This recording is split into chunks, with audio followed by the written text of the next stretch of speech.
Shalom anak-anak, pada saat ini kita akan bersama-sama melanjutkan materi pembelajaran kita masih seputar tentang interaksi makhluk hidup. Cuma untuk pertemuan saat ini lebih dispesifikkan kepada topik pola interaksi manusia yang mempengaruhi ekosistem.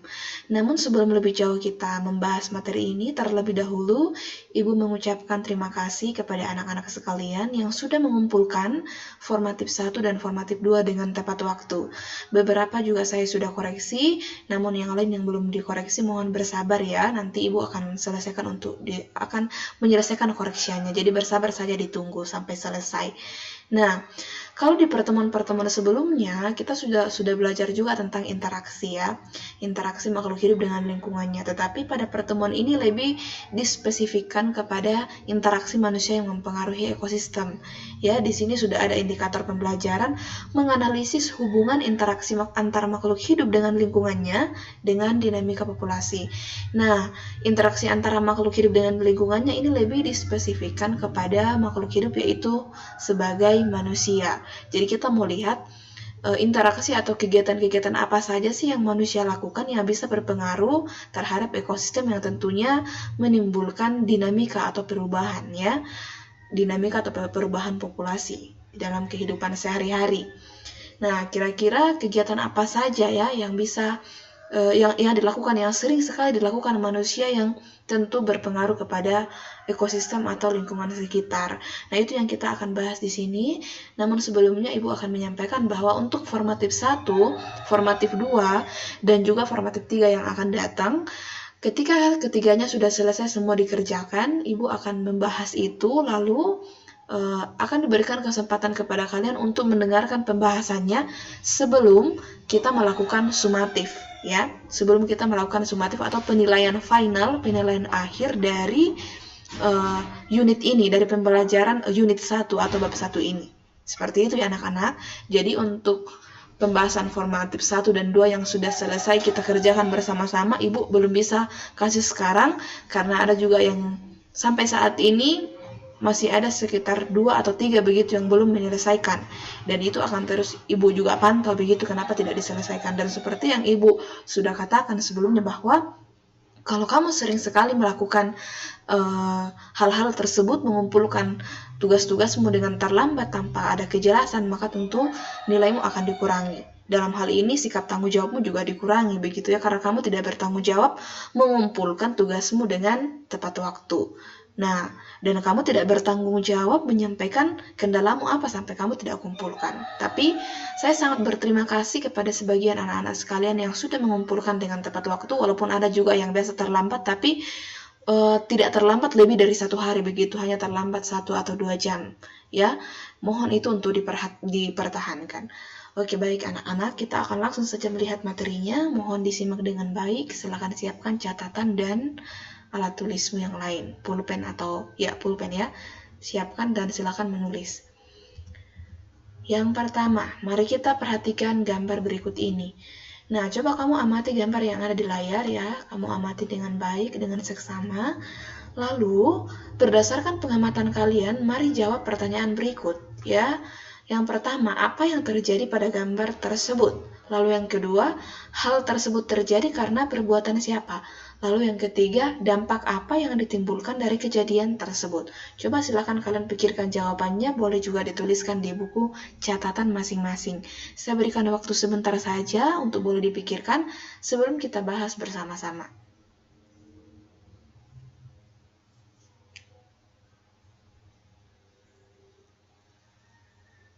Oke anak-anak, sudah selesai ya? Tidak perlu berlama-lama ya, Ibu berharap kalian sudah menjawabnya ya, baik itu di buku catatan atau masih disimpan dalam hati masing-masing gitu ya. Oke, kita lihat pembahasannya.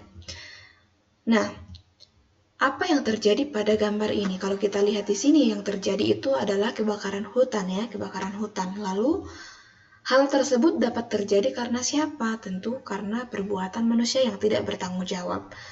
Nah, yang ketiga, dampak yang ditimbulkan dari kejadian tersebut adalah apa dampaknya ketika kebakaran ini terjadi. Ketika kebakaran ini terjadi, tentu dampak yang ditimbulkan adalah rusaknya ekosistem.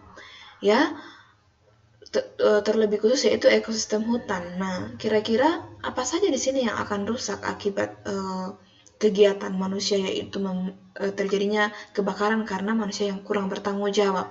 Nah, tentu di sini adalah rusaknya ekosistem, yaitu berkurangnya jumlah spesies tumbuhan ataupun spesies hewan yang tentunya hidup di dalam hutan ini ya. Nah, misalnya spesies tumbuhan seperti pohon misalnya, rumput, dan tumbuhan lainnya yang ada di hutan. Lalu kalau misalnya spesies hewan yang tinggal di sini misalnya monyet, ular, rusa, harimau, serigala, dan hewan-hewan lainnya yang hidup di hutan tersebut ya. Jadi tentunya ketika kebakaran ini terjadi, makhluk hidup yang ada di sini baik itu tumbuhan ataupun hewan pasti akan berkurang seperti itu. Ada yang sudah mati dan tumbuh-tumbuhan ini ada yang sudah mati dan mungkin tidak bisa tumbuh lagi, ataupun hewan-hewan yang lainnya. Begitu ya, jadi ada dampak negatif yang terjadi ketika kebakaran ini terjadi akibat ulah manusia yang tidak bertanggung jawab.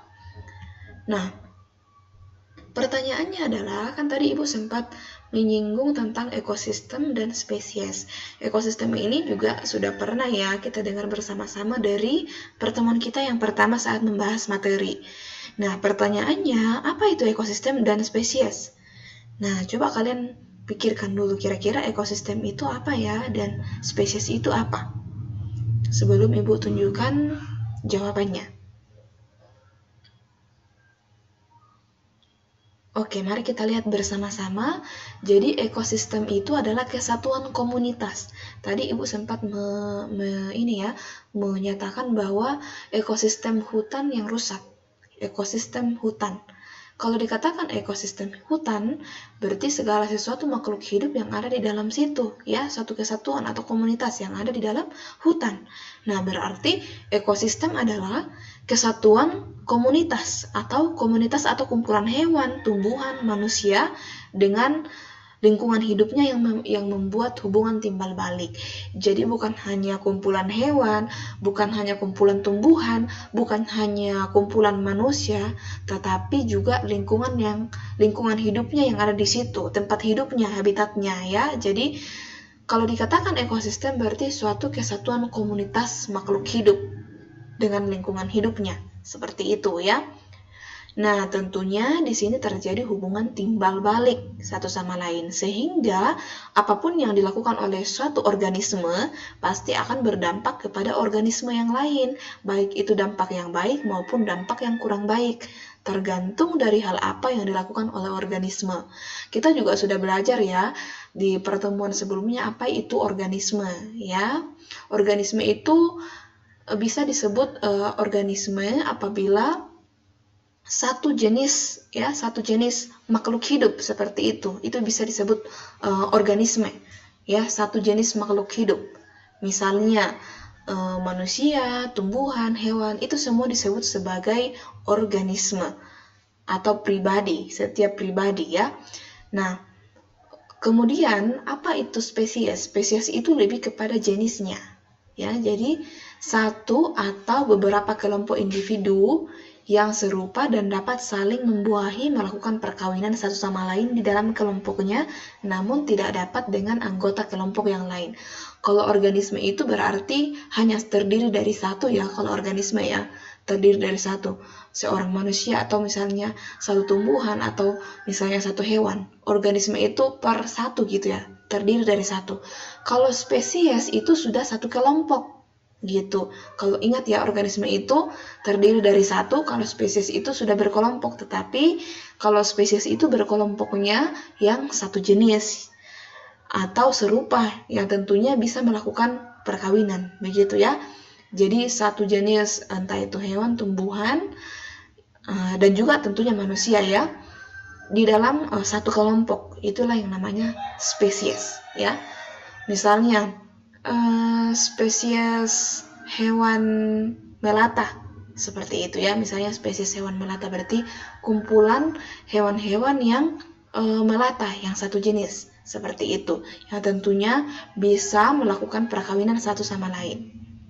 Itu bedanya ya, jadi satu kelompok dan di dalam kelompok itu bisa melakukan perkawinan satu sama lain. Kalau ke kelompok lain tentu tidak bisa Itu yang disebut dengan spesies, ya, jadi satu kelompok yang sejenis. Nah, sekarang kita akan lanjut melihat contoh-contoh kegiatan manusia yang dapat merusak lingkungan, ya.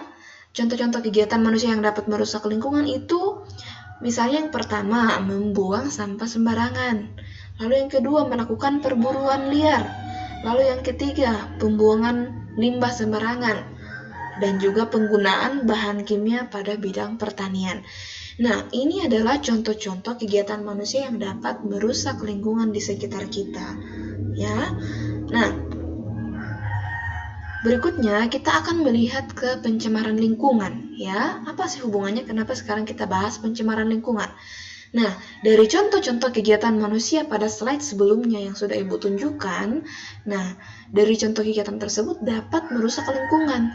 Tetapi hal yang umumnya sering dilakukan manusia adalah mencemari lingkungan. Kalau kita melihat di lingkungan kita sekitar, ya, kalau kita melihat dalam kehidupan kita sehari-hari, hal yang paling sering dilakukan manusia itu adalah mencemari lingkungan sekitar, ya, yang umumnya dilakukan semua manusia, ya, semua orang umumnya melakukan hal tersebut, yaitu pencemaran lingkungan. Nah, apa itu pencemaran lingkungan? Ya, apa saja jenis-jenisnya?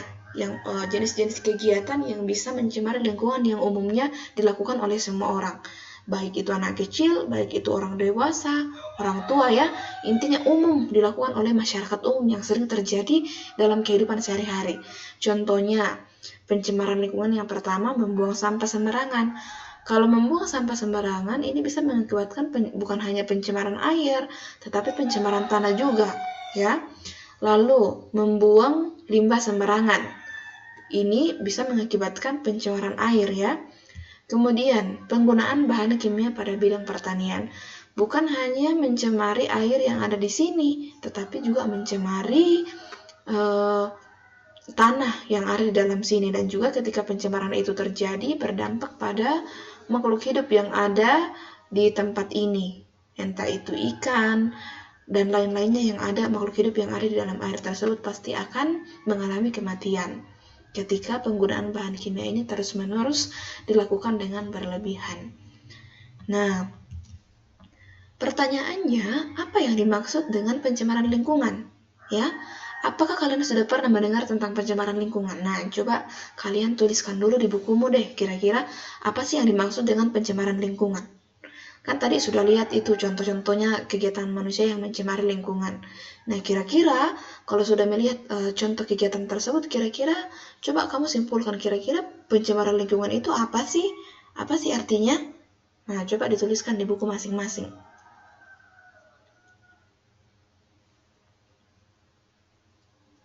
Oke, mari kita lihat bersama-sama. Ya, jadi pencemaran lingkungan adalah masuknya atau dimasukkannya bahan-bahan fisika, yaitu bahan yang dapat berubah tanpa membentuk zat baru, maupun bahan kimia atau bahan yang dapat berubah dengan membentuk zat baru ke dalam lingkungan yang dapat mengganggu keseimbangan ekosistem. Ya, jadi masuknya atau dimasukkannya, entah itu masuk atau dimasukkannya bahan-bahan fisika. Apa itu bahan-bahan fisika? Bahan yang dapat berubah tanpa membentuk zat baru. Jadi dia bisa berubah tapi tidak membentuk zat-zat yang baru lainnya. Kalau bahan kimia adalah bahan yang bisa berubah dengan membentuk zat baru yang lainnya lagi ke dalam lingkungan yang dapat mengganggu keseimbangan ekosistem. Nah, sekarang kalau kalian sudah tahu apa itu pencemaran lingkungan, ya, jadi masuknya atau dimasukkannya bahan-bahan fisika ataupun bahan kimia ke dalam lingkungan yang mengganggu keseimbangan ekosistem. Kalau sudah tahu tentang pencemaran lingkungan dari pengertian tersebut, nah, sekarang kita mau lihat apa sih jenis-jenis pencemaran lingkungan.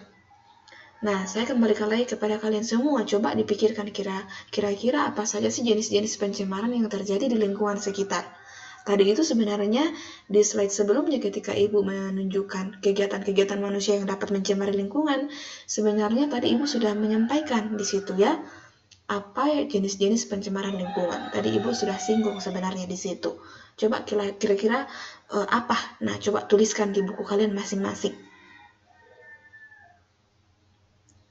Oke, ada 3 jenis pencemaran lingkungan ya.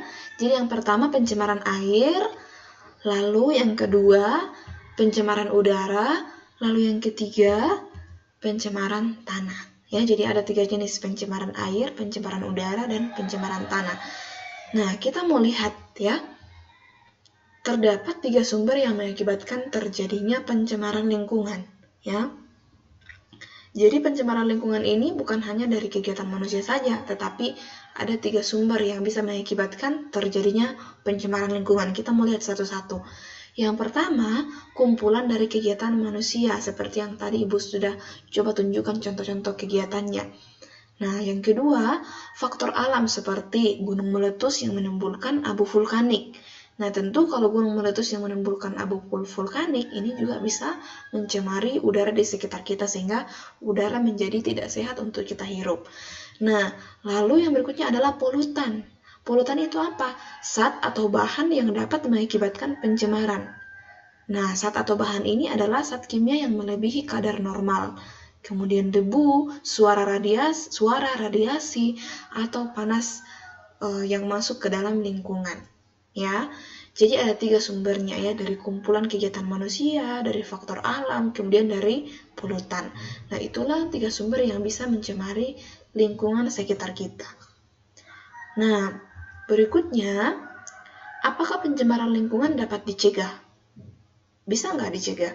Coba kalian pikirkan, kira-kira pencemaran lingkungan yang terjadi seperti tadi, misalnya pencemaran air, pencemaran udara, pencemaran tanah, itu bisa nggak dicegah? Ya, jadi pencemaran lingkungan ada yang dapat dicegah, ada juga yang tidak dapat. Ya, nah, manusia tidak dapat mencegah pencemaran lingkungan yang diakibatkan oleh faktor alam. Ya, tetapi manusia hanya dapat menanggulangi pencemaran lingkungan dengan cara mengendalikan pencemaran yang diakibatkan oleh faktor kegiatannya sendiri. Jadi ada yang bisa dicegah, ada juga yang tidak. Kalau misalnya pencemaran lingkungan diakibatkan oleh faktor alam, tentu tidak bisa dicegah. Tetapi kalau pencemaran lingkungan yang diakibatkan oleh kegiatan manusia tentu dapat dicegah. Bagaimana caranya?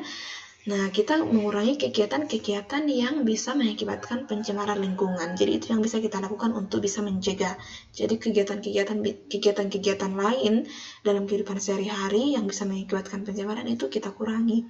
Gitu ya. Jadi bisa hal tersebut dapat mengendalikan pencemaran yang terjadi. Begitu. Jadi ada yang bisa dicegah, ada juga yang tidak bisa dicegah. Yang bisa dicegah adalah ketika faktor pencemaran itu adalah faktor dari kegiatan manusia sendiri. Nah, oke anak-anak, demikianlah pembelajaran kita hari ini. Hari ini kita sudah belajar yang pertama contoh kegiatan manusia yang dapat merusak lingkungan. Tadi sudah lihat contohnya ya, kegiatan apa saja yang bisa merusak lingkungan. Lalu yang kedua, kita juga sudah tahu apa itu pengertian pencemaran lingkungan. Yang ketiga, kita juga sudah tahu jenis-jenis pencemaran lingkungan. Yang keempat, kita juga sudah tahu sumber pencemaran lingkungan. Dan yang berikutnya, kita sudah tahu bagaimana pencegahan pencemaran lingkungan itu, apakah bisa dicegah atau tidak bisa dicegah. Gitu ya. Jadi, 5 hal ini sudah kita pelajari hari ini. Kalau kalian sudah selesai mengikuti pembelajaran dalam video ini, nanti boleh videonya diputar ulang. Jadi nanti Ibu simpan videonya supaya kalian bisa putar ulang untuk melengkapi catatanmu sebelum bergabung di Google Meet. Demikian pembelajaran kita untuk hari ini anak-anak. Jika ada pertanyaan silahkan dituliskan, nanti disampaikan saat kita bertemu di Google Meet. Terima kasih. Selamat pagi anak-anak. Tuhan Yesus memberkati.